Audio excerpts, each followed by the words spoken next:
السلام علیکم ناظرین کرام، آج ہم اس ویڈیو میں ذوالکفل کے بارے میں مختصر سا تذکرہ فرمائیں گے۔ اگر آپ لوگ اس قصے کو سننا چاہتے ہو تو ہمارے ساتھ آخر تک رہیے۔ آئیے شروع کرتے ہیں۔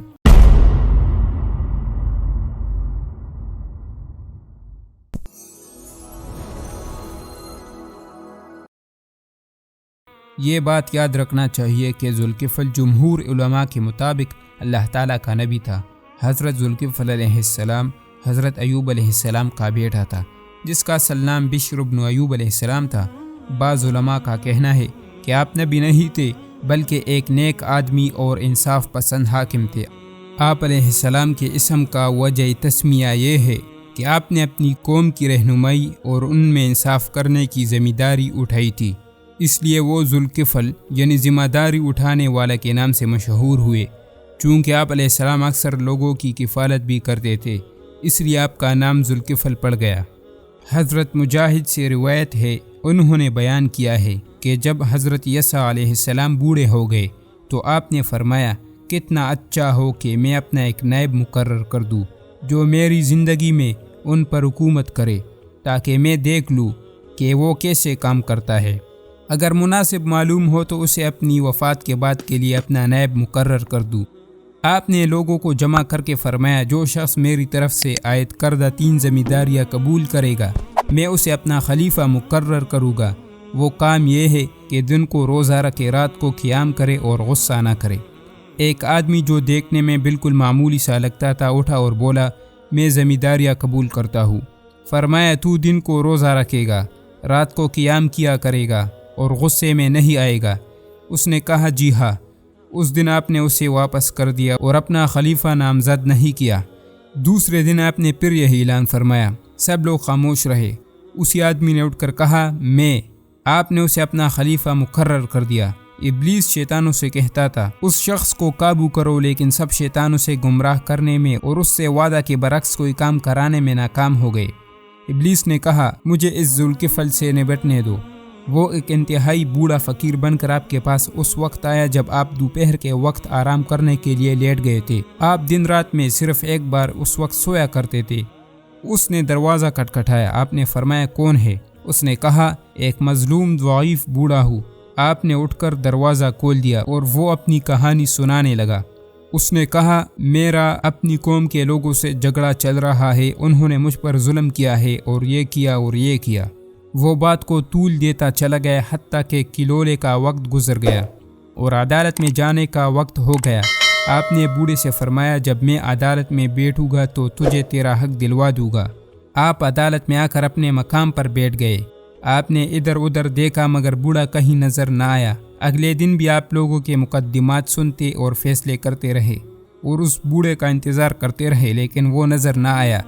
جب آپ واپس آ کر بستر پر کلولے کے لیے لیٹے تو وہ آ کر دروازہ کھٹکھٹانے لگا۔ آپ نے فرمایا، کون ہے؟ اس نے کہا، وہی مظلوم ضعیف بوڑھا ہوں۔ آپ نے دروازہ کھولا اور کہا، میں نے تجھے کہا نہیں تھا کہ جب میں عدالت میں بیٹھوں گا تو میرے پاس آنا؟ اس نے کہا، وہ بڑے خبیث لوگ ہیں۔ انہیں جب پتہ چلا کہ آپ عدالت میں تشریف لے گئے ہیں تو مجھے کہنے لگے کہ ہم تجھے تیرا حق دے دیں گے۔ جب آپ نے عدالت برخاست کی وہ انکار کر گئے۔ آپ نے فرمایا، اب چلا جا، جب میں عدالت میں جاؤں گا تب آ جانا۔ اس طرح آپ علیہ السلام اس دن بھی کلولہ نہ کر سکے۔ آپ عدالت میں گئے اور اس کا انتظار کرتے رہے، لیکن وہ نظر نہ آیا۔ آپ کے لیے نیند پر قابو پانا مشکل ہو گیا تو آپ نے گھر والوں سے کہا، مجھے سخت نیند آ رہی ہے، تم کسی کو دروازے کے قریب نہ آنے دینا، میں ذرا سو لوں۔ اس وقت وہ بوڑھا آ گیا۔ دروازے پر موجود آدمی نے کہا، پیچھے رہو، پیچھے رہو۔ اس نے کہا، میں کل بھی ان کی خدمت میں حاضر ہوا تھا اور اپنا مسئلہ پیش کیا تھا۔ آدمی نے کہا، ہرگز نہیں، قسم ہے اللہ کی، آپ علیہ السلام کا حکم ہے کہ ہم کسی کو قریب نہ آنے دیں۔ جب اس نے دیکھا کہ اس طرح آپ تک پہنچنا مشکل ہے تو ادھر ادھر دیکھا۔ اس کمرے میں ایک روشن دان نظر آیا۔ وہ اوپر چڑھ کر اس میں سے کمرے میں داخل ہو گیا اور اندر سے دروازہ کھٹکھٹانے لگا۔ آپ کی آنکھ کھل گئی تو دربان کو آواز دی، اے فلاں، کیا میں نے تجھے حکم نہیں دیا تھا کہ اسے کچھ عرصہ کے لیے روک لینا؟ اس نے کہا، یہ شخص میری طرف سے نہیں آیا، آپ ہی دیکھیے کہ کدھر سے آیا ہے۔ آپ نے اٹھ کر دروازہ دیکھا تو وہ اندر کی طرف سے اسی طرح بند تھا جس طرح آپ نے بند کیا تھا۔ اس کے باوجود بوڑھا کمرے میں موجود تھا۔ تب آپ نے پہچان لیا اور فرمایا کیا تو اللہ کا دشمن شیطان ہے؟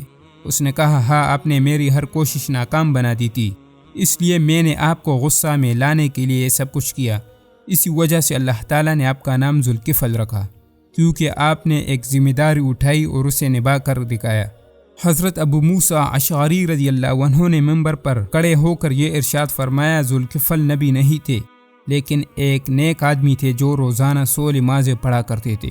ذوالکفل نے اس یسع سے وعدہ کیا کہ اس کی وفات کے بعد وہ سلسلہ جاری رکھے گی، چنانچہ آپ روزانہ 100 نمازیں پڑھا کرتے تھے، اس لیے آپ کا نام ذوالکفل ذمہ دار اٹھانے اور نبھانے والا مشہور ہو گیا۔ واللہ تعالی اعلی و اعلم۔